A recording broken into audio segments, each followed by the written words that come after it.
Everyone, আমার TikTok আইডিতে অনেকেই বলছিল পিক ফ্রুটস চ্যালেঞ্জ করতে। তিনটা ফ্রুট আছে। ফার্স্ট হচ্ছে বানানা অ্যান্ড আছে পেয়ারা। যার জন্য এগুলো হচ্ছে this is dragon fruit and really অনেক মজা। এইটা অনেক মজা, রিয়েলি বানানাটা এত মজা লাগতেছে। বাই দ্য ওয়ে কীভাবে ভ্যানিলা ফুড কালার ইউজ করছি জাস্ট ড্রাগন ফ্রুটের জন্য এগুলো হয়েছে।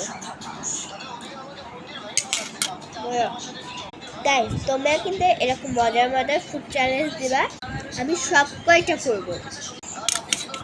যদি এইটা বানাতে চাও, পেয়ারা, ড্রাগন ফল আর বানানা লাগবে। লাস্টে সবকটা মিক্সড করবা, পিঙ্কিশ ফ্রুট হয়ে যাবে। ফিল্টার না কিন্তু এটা জন্য সব হয়েছে। বাই।